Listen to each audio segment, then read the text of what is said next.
In this video, we're going to look at sampling. So in statistics, the word population can be taken to be the entire group of something. So it could be the entire pupils in a school, in a classroom. It could be everybody living in a country. And a sample is part of that population. So it's a subgroup. It's a smaller group contained within the population. So if you're looking at the population of a school, a sample could be taken as one class. Or if you're looking at the class to be the population, a sample might be one or two pupils taken out. Samples are taken by manufacturers of products to ensure the quality is up to the required standard. They're also used as it may be too expensive or too time consuming to survey the entire population, or they may be tested to destruction. So if you're trying to test for the lifespan of a light bulb, and you test the entire population to record the time it takes before it burns out, then you'd have no light bulbs left to sell. So that's why you wouldn't be sample every 50th or a random group of them and test their lifespan. So you'd still have some products left to sell at the end. The key thing with samples though is that they should be representative of the entire population. And it's not said to be representative if it is biased. So one technique of sampling is using simple random sampling, where every member under the population has an equal chance of being selected. This can be done by drawing the names or numbers out of a hat or using a random number table or generator. If we're looking at this random number table, we can start anywhere. So we could start on the right hand side with this 7 and read numbers from left to right, or we could read them from top to bottom. So we could generate numbers of 7, 5, 4, 7, 1, 0, and so on. And once we read down to the bottom at 5, we go back and read the 8. Or we could read them as 2-digit numbers, so 87, 35, 74, 17, and so on. And once we reach down to 75, we go back to 74, and we'd go through the random number table systematically. We could have started at the bottom and just gone 0, 1, 85, 45, and so on. Or if our numbers were in the thousands with 3-digit numbers, we could even read it as 018, so that'd be the 18th term, and then 545, the 545th, 666, 841, and so on. So if we're looking to find a sample size of 20 from school of 450, and we were reading along the top row, we'd get 230, then 263, 038, 167, 964. Now our population size is 450, so we couldn't have pupil number 964, so we'd have to remove that, and we just keep going until we get our 20 numbers. When using random number generator from your scientific calculator, we can press the shift or the inverse key followed by the random number key to generate a 3-digit number. We ignore the decimal point and read the 3-digit number. So in this example, we want to look at generating a sample of 15 numbers out of a population of 95. So I'm going to use my calculator. I'm going to press the shift and then the decimal point to generate the numbers.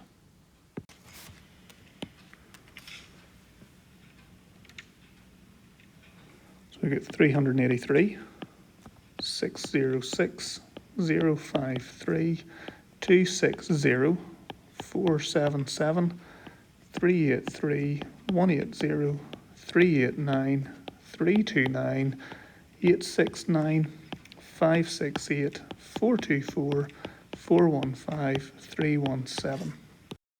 So this is our random number list, and now we need to select 15 out of a population of 95. So our numbers have to go from 01 up to 95.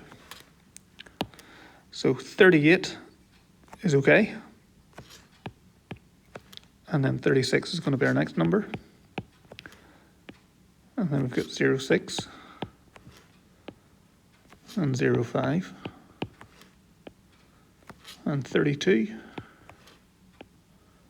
and then 60, 47, 73,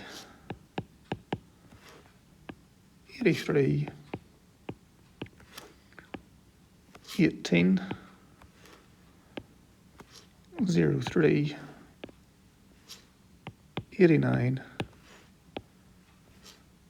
32.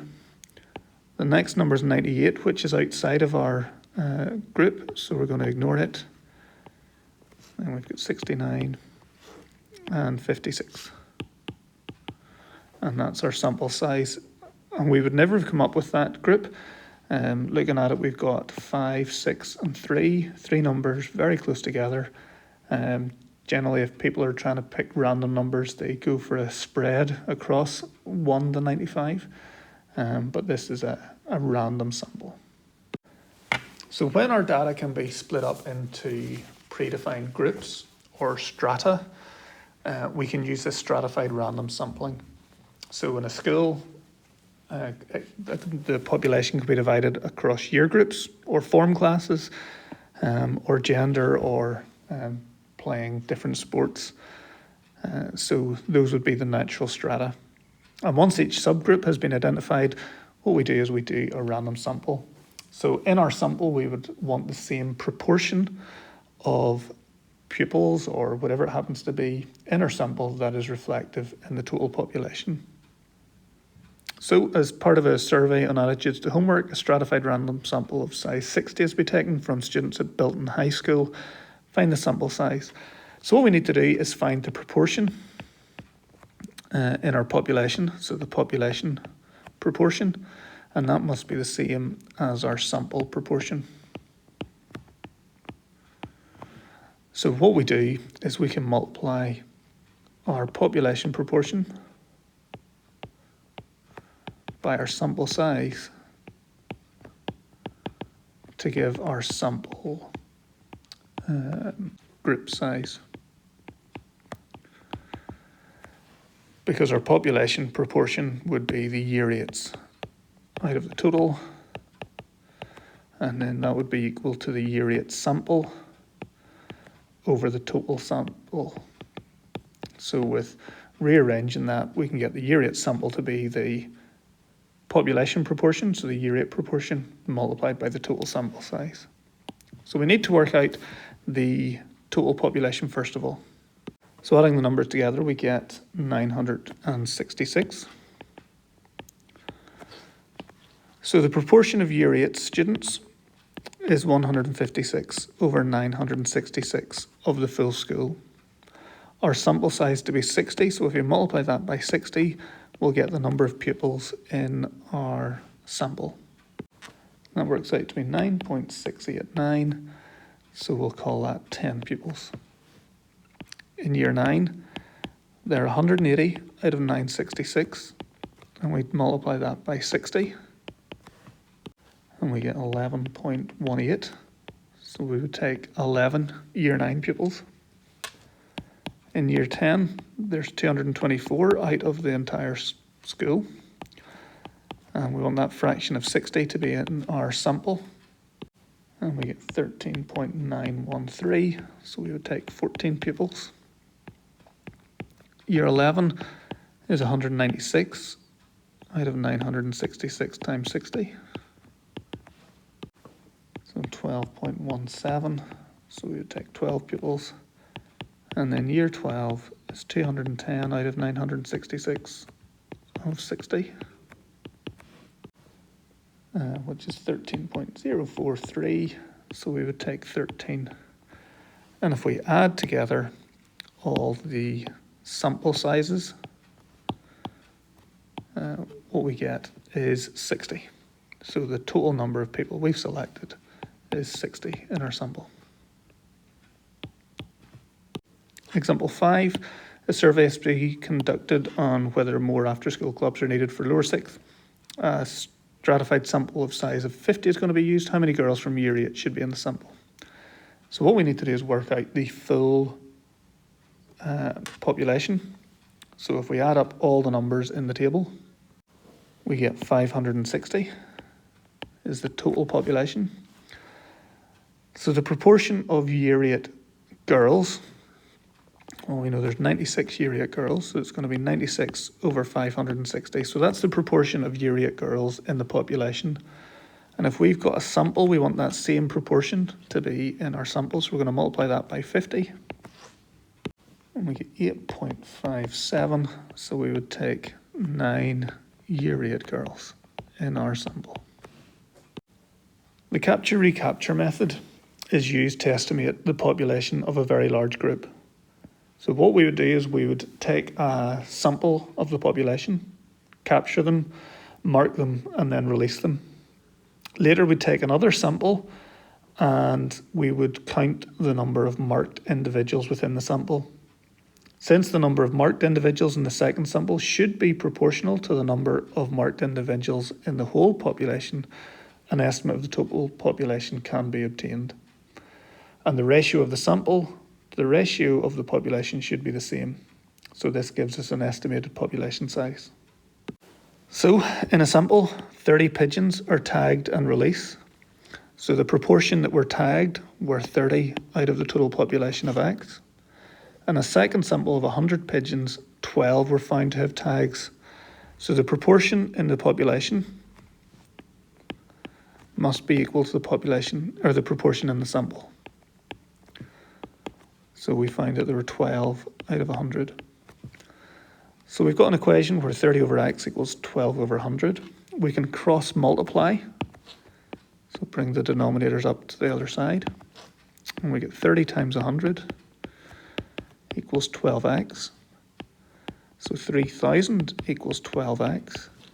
And if we divide by 12, we get that X equals 250. So our estimation is that there were 250 pigeons altogether in the population. Example 7, so in a sample, 60 ducks are caught.